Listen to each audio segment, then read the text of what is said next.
Upstate Medical University in Syracuse, New York invites you to be the informed patient with the podcast that features experts from Central New York's only academic medical center. I'm your host, Amber Smith. Upstate Community Hospital's emergency department recently achieved gold standard accreditations for its care of older adults in the GEM Care unit. That's GEM for Geriatric Emergency Medicine. Here to explain why GEM Care is so important is Dr. Brenner. He's the medical director of GEM Care and also of the emergency department at Upstate Community Hospital. Welcome to the Informed Patient, Dr. Brenner. Thank you, Amber. This may be the first listeners are hearing about GEM Care, so I'd like to start with a description of what this is. Absolutely. GEM Care is, as you said, the Geriatric Emergency Medicine Care Unit that opened in 2013, 10 years ago, at the Upstate Community Hospital Emergency Department. And I've been a part of it since then. It is a dedicated 8-bed area within the emergency department in a separate room that has all of the physical plant features that one might want if you were a senior seeking emergency care. There's natural lighting from a large window. There's softer flooring that doesn't quite make the same loud noises that you hear throughout the rest of the hospital. There's digital clocks for each of the beds with noise reducing curtains between each of the bays so that you can see what time it is and not be disturbed by others around you. Most importantly, though, this unit is staffed by nurses, physicians, other healthcare professionals who are trained to take care of patients who are 65 years and older and pay more attention to some of the intricacies of taking care of patients in that age range. Is GEM Care open the same hours, 24 hours, like the emergency department is, or does it have certain days and times? Yes, as you just mentioned, the emergency department is open 24/7, 365, and the geriatric emergency medicine care experience is provided during all 24 hours, 7 days a week, 365 days a year. The actual space of the GEM Care unit is sometimes closed during slower hours, and so it depends on staffing. That actual space may actually be not used during the wee hours of the morning. But on the most part, it is part of our functional space in the emergency department. And again, the geriatric emergency medicine experience is open all the time. Who qualifies to be seen at GEM Care? Is it anyone over age 65? Yes, quite simply, 65 and over is the age cutoff. If someone is in dire illness or injury where they're really at the extremes of cases that we see where their life may be under immediate threat, they may be seen in the regular part of the emergency department, but they will still be getting sensitive, senior-friendly care. Does a person need to call first, or do they just arrive? We don't currently have a mechanism by which to expect patients who might call about coming into the emergency department unless they would be being transferred from another hospital or facility. Such as an urgent care or a doctor's office. Certainly, we do take those sorts of calls. There is no need to call ahead. We are an emergency department and open, as I already mentioned, 24/7, 365. And we're ready for you. Does it cost more for patients if they go to GEM Care than it would to the regular emergency department? No, of course not. It's an emergency department bill. So in that sense, it may cost more of your copay than for example, a doctor's office visit or an urgent care visit, but it is equivalent to the emergency department. Do you know what percent of emergency patients are over age 65? Right. So we're seeing about 15 to 20% of our patients are arriving in that age category. And are there projections for how this may grow in the coming years or the need for more GEM Care? Oh, absolutely. There are some estimates that put it at 40 to 50% of emergency department visits by 2050. But what we've seen personally in the last 10 years, when we opened the GEM Care unit, we increased our geriatric patients who were visiting, that is our senior patients 65 and over, at about a rate of 15%. So we saw an increase, not a stark increase. And perhaps as awareness gets out there that we are now level 1 gold level certified geriatric emergency medicine, which is quite a feat that we have achieved. I think we're only the 25th emergency department to have that designation in the country. and the first in upstate New York, I think we may see an influx of even more patients seeking out that care, but it's something certainly that we'll pay attention to.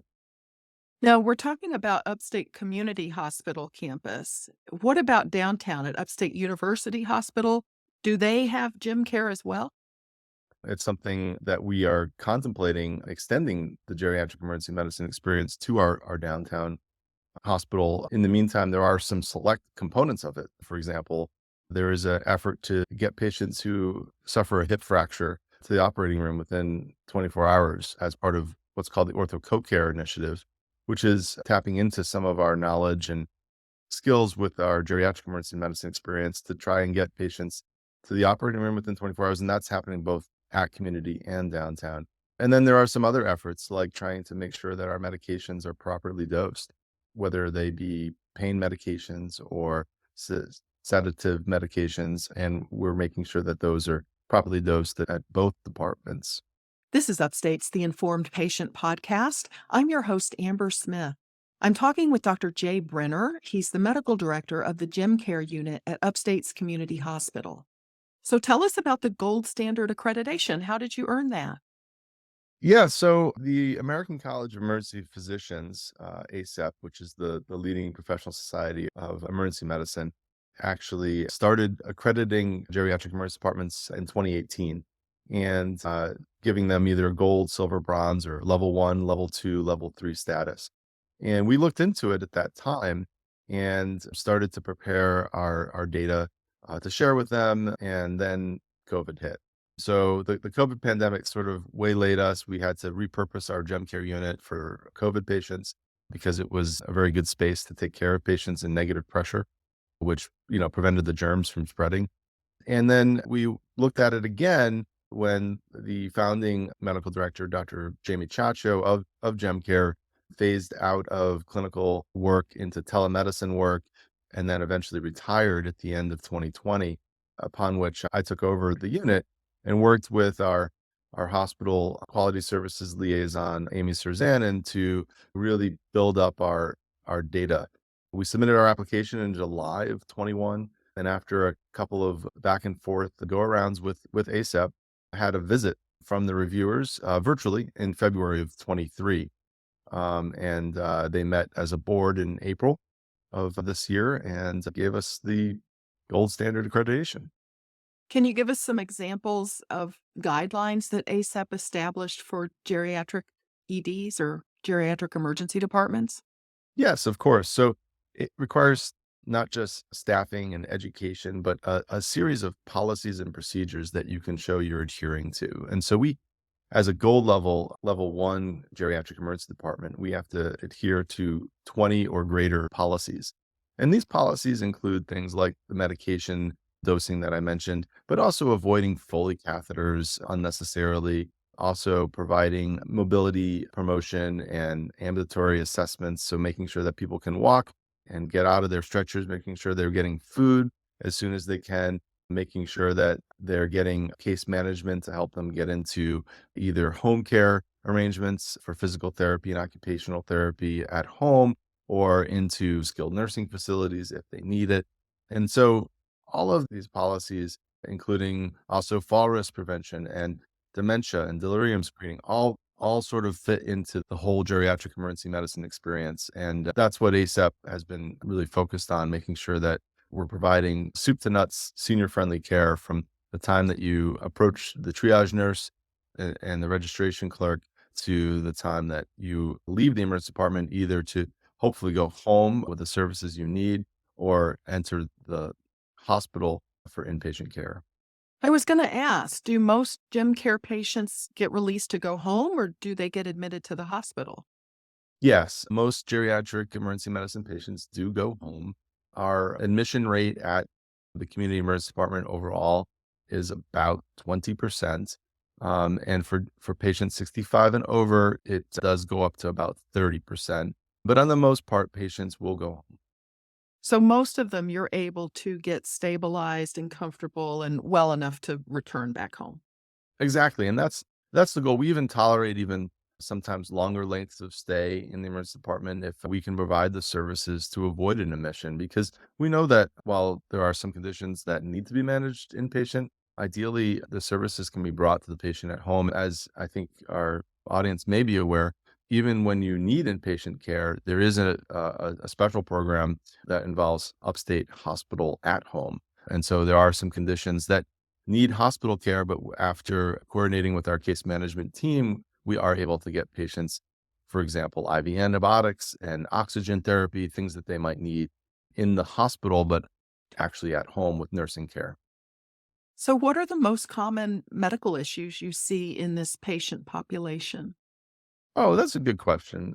It varies. Obviously, one of the things we saw earlier on in the COVID pandemic was COVID itself, as we are well aware in geriatric emergency medicine, was more than anything a geriatric emergency. It really impacted the morbidity and mortality of our senior adults quite a bit. That being said, as we're crawling out of the pandemic, we are certainly seeing other infections, whether it be flu or bacterial infections. Sepsis is a very common phenomenon in the geriatric population. And then, patients will have various causes of delirium, like infection, but also other metabolic issues, cardiovascular disease, cerebrovascular disease, in other words, heart attack and stroke, and a very common phenomenon as well is trauma. And usually that trauma comes in the flavor of falling. We see quite a bit of injuries from falls, and that's why we spend a lot of time trying to work on fall prevention. But then when falls happen, we try to not only identify the injuries that may have been suffered during the fall, but also the underlying reason why a patient may have fallen. Why do you enjoy working in geriatric medicine? Geriatrics is very exciting because these patients have actually very complex medical histories often, and it can be a challenge that is both invigorating and rewarding to take care of. I'm doing this for my 81-year-old mother and my 74-year-old mother-in-law who access this care not infrequently. It gives, I think, our community great comfort to know that there's people sort of looking out for them as they age, hopefully gracefully. Do you have any advice for family members or friends who need to bring an older person to the hospital? Yeah, I'm so glad you asked this question, Amber, because um, when you're deciding if you should come to the emergency department or not, and perhaps you call your doctor or maybe a family member who is in healthcare and they advise you to go to the emergency department, we certainly want you to come. But don't forget to bring some of the important things that will help us take better care of you.